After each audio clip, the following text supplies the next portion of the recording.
রাষ্ট্রপতির ভাষণ হবে। আমরা মনে করি রাষ্ট্রপতির ভাষণ দেওয়ার কোনো অধিকার নাই, স্বৈরাচারের দোসর।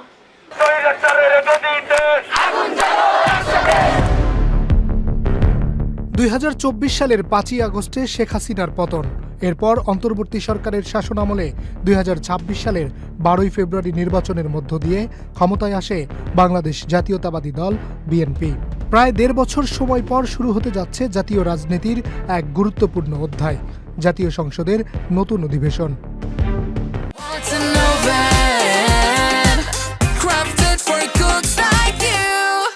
দীর্ঘ বিরতির পর আইন প্রণয়ন, নীতি নির্ধারণ এবং দেশের সমসাময়িক নানা ইস্যু নিয়ে আলোচনা সমালোচনায় আবারও সরব হবে সংসদ কক্ষ।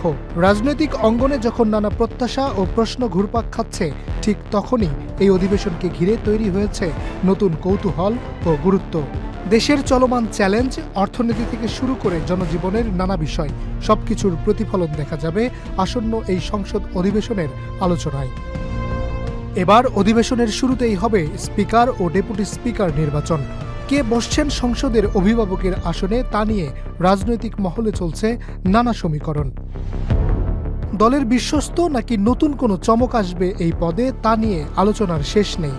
তবে এবারের অধিবেশনের সবচেয়ে আলোচিত বিষয় হচ্ছে রাষ্ট্রপতির ভাষণ।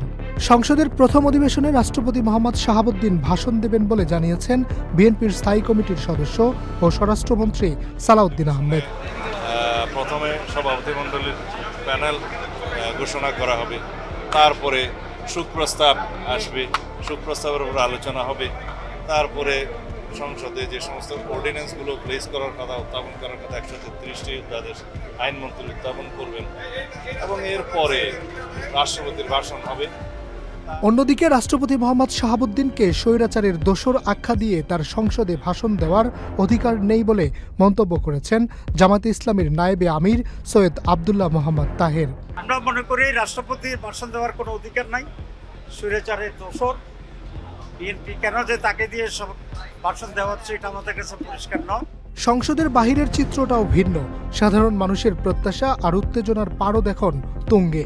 দ্রব্যমূল্য নিয়ন্ত্রণ থেকে শুরু করে নতুন সংসদের কাছে একগুচ্ছ দাবি নিয়ে তাকিয়ে আছে সাধারণ মানুষ। আসলে চাওয়া পাওয়া আমরা যারা সাধারণ জনগণ যেটা চাই যে আমাদের যাতে নিত্য প্রয়োজনীয় জিনিসের দাম না বাড়ে, যেটা এখন যে ওয়ার্ল্ড যে ক্রাইসিস চলছে, যে অয়েল নিয়ে একটা ক্রাইসিস চলছে, সেটা যাতে আমাদের এখানে না পড়ে, পার্শ্ববর্তীদের সাথে আমাদের যাতে ভালো বন্ধু অবস্থা থাকতে পারি। আর সর্বোপরি দেশের আইন শৃঙ্খলা ব্যবস্থা ভালো থাকলে আমরা হ্যাপি। That's it. প্রথমত নারীর ক্ষমতায়নটা বৃদ্ধির জন্য সরকারের কাজ করা উচিত আমার মনে হয়। নারীদের উপর যে সহিংসতা চলছে দেশব্যাপী, সেগুলোর দিকে সরকারের আলাদা নজর দেওয়া দরকার, আলাদা সেল গঠন করে এগুলো সুষ্ঠু বিচার হওয়া দরকার।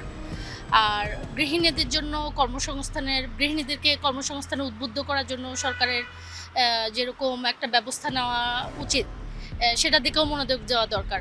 হাজারো প্রত্যাশাকে সঙ্গী করে বৃহস্পতিবার শুরু হওয়া এই অধিবেশন দেশের গণতন্ত্রের ইতিহাসে নতুন কোনো অধ্যায় যোগ করে কিনা সেটি এখন দেখার বিষয়। Harunur Rashid, channel I.